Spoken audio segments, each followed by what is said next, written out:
mix seafoods with coconut milk.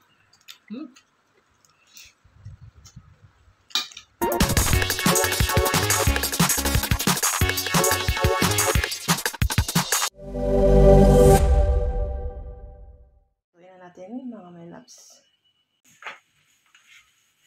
So maglagay na tayo ng ano ba to? Celery. Ayan, itong celery. Yung celery my loves. So this is celery. So, onion, garlic, tomatoes, chili, and red bell pepper. Then, gamit ako. Good afternoon mga my loves. So, andito naman tayo sa kitchen. So, magluto tayo ng seafoods na, ano ito yun? Mussels and shrimps and squid. Yan, calamari. So, let's cook.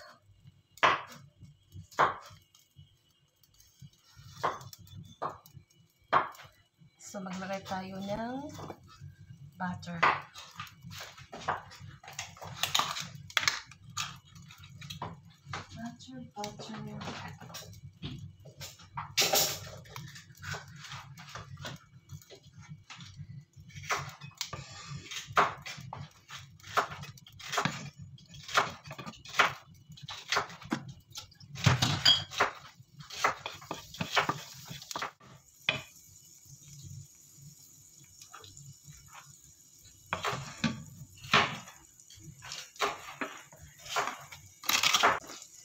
Garlic, 1 tablespoon. Mga 2 tablespoon siguro ito na. O isang 1 medium onion.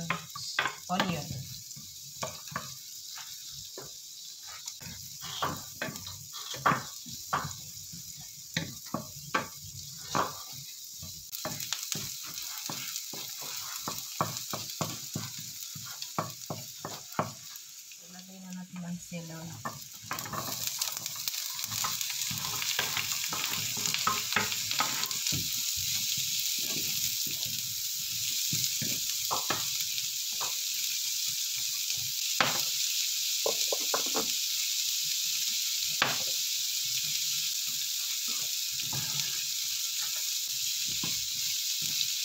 Lagyan ko na ang kamatis.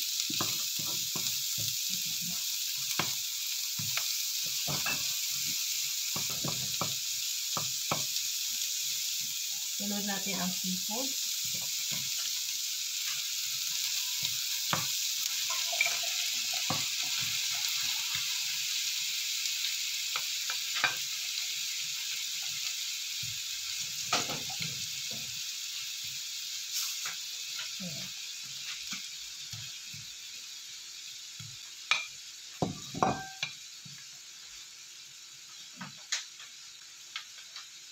So, isunod na lang natin ang red bell pepper.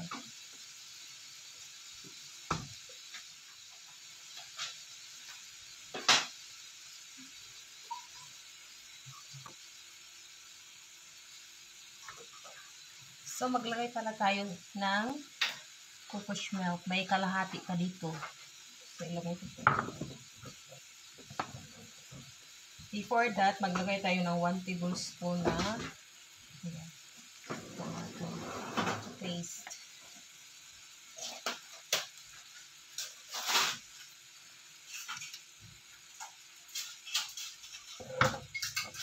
Maglagay tayo ng curry.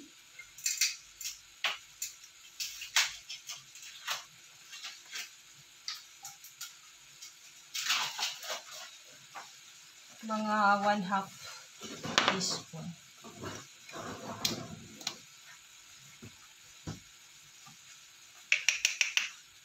One-half teaspoon ng ginger powder.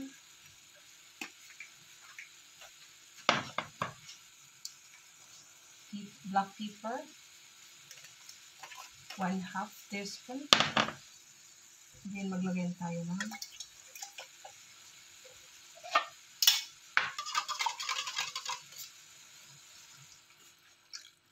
so, yeah. So, lagay natin ang sili para may anghang.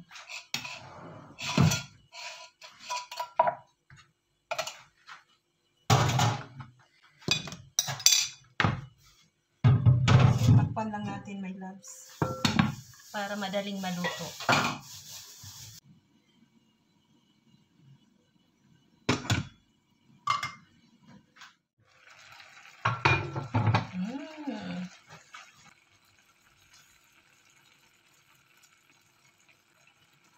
Mga 1 teaspoon.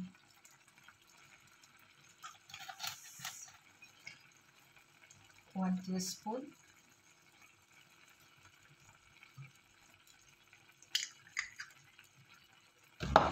Then maglagay ako more spicy pa na gochujang.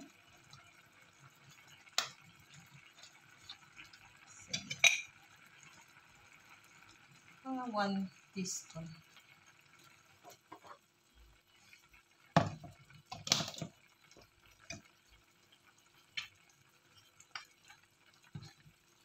Para mag-creamy talaga yung sauce. At spicy. I like spicy.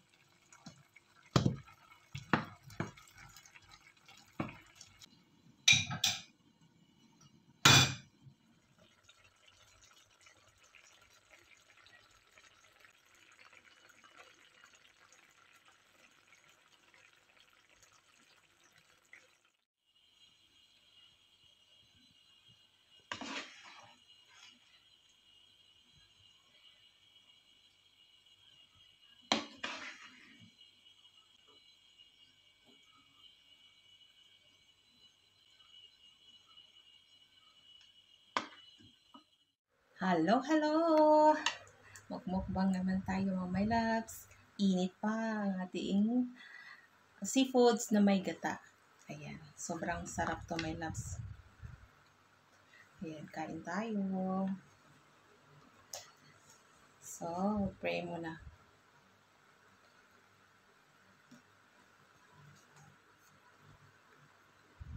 Amen. Thank you, Lord. So, kain na tayo. So,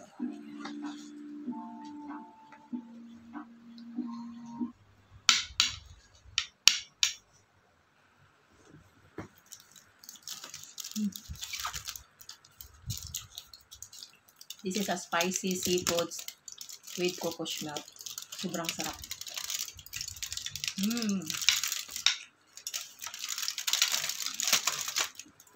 The mussels with the rice and sauce.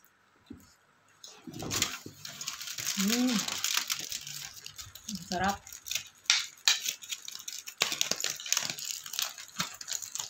Kahit frozen yung seafood, still pa rin mataste mo yung fresh. So, kain tayo. Ayan, hipon. Ayan, may hipon. First time ko itong bumili ng mixed seafoods.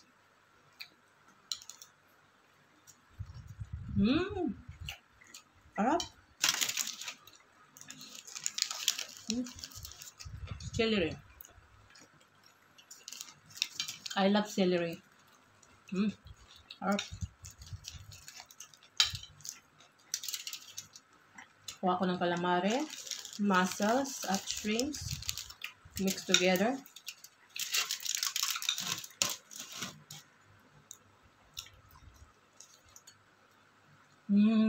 Sarap.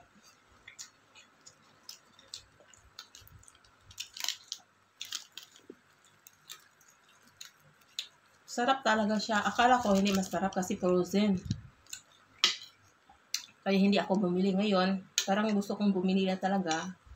Sarap. Parang fresh talaga. Fresh catch.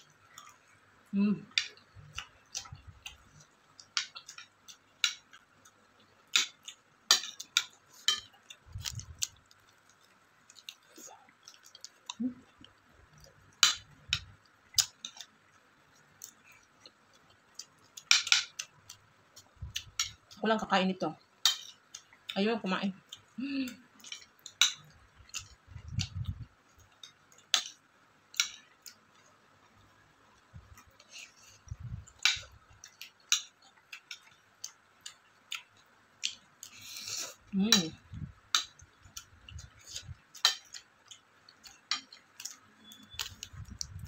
Spicy.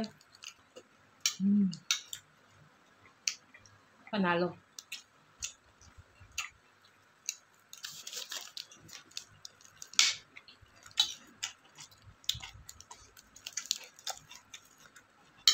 Sarap ang rice sa sa sauce.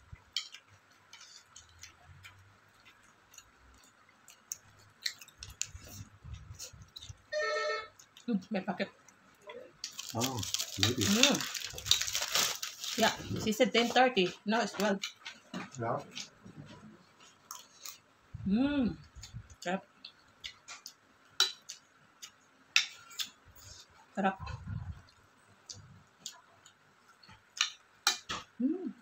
Na-miss ko tong pusit. Ayan, nakakain ako ng pusit. Sarap to. Nagkutsara lang ako kasi ang mainit pa yung ano. Pero, pwede. Ayan, sarap. Sarap.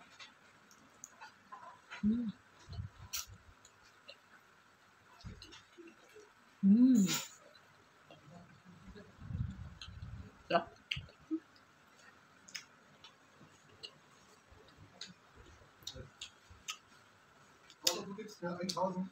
Bibili na ako.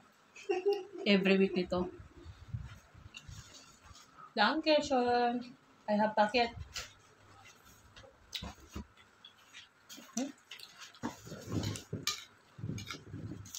I thought it's 10:30. They are late 2 hours.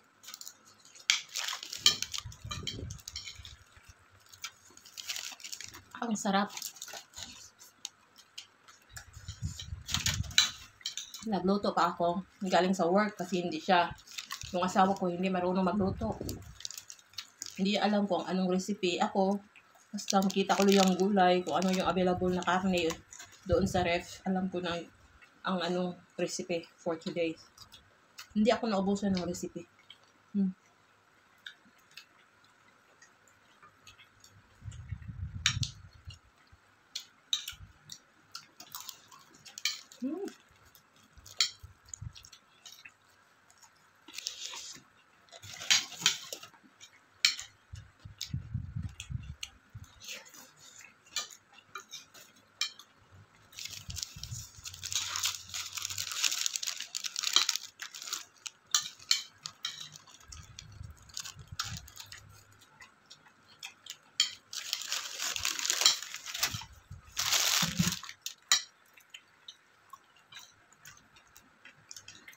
Sa hindi pa nag-subscribe for this video, please don't forget to subscribe, likes and comments, and share.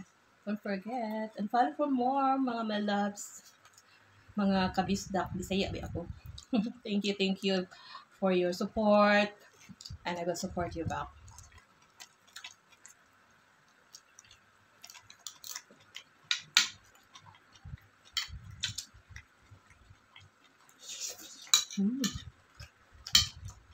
Ubos ng rice.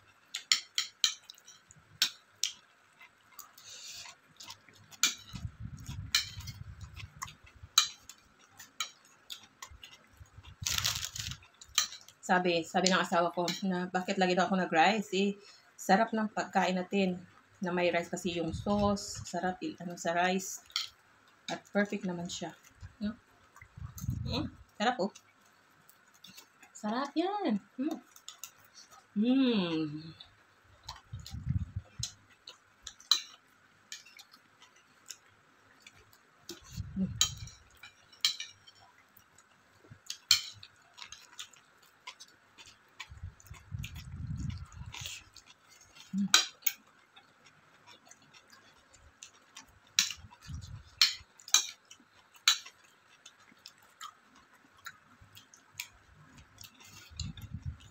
The best talaga.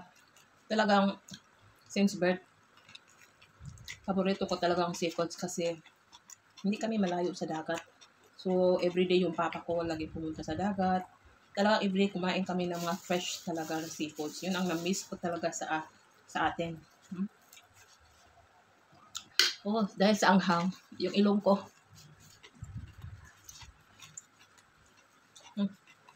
Tumulo yung ilong.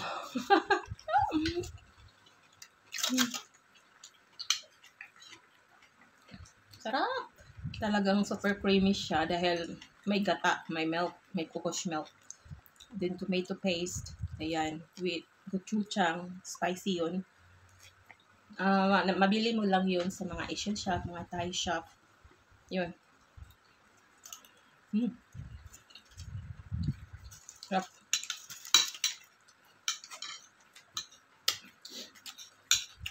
Sarap magmukbang. Pag mag-craving ka ng pagkain natin, talagang mukbang talaga. Kung marunong lang magluto. Ayoko rin pabalik-balik yung luto. Oh.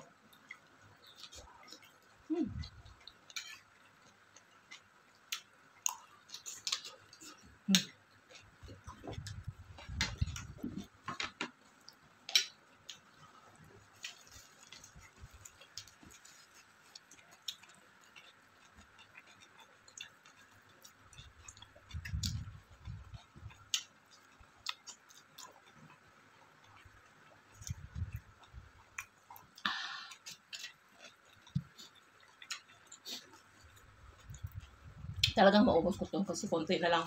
So,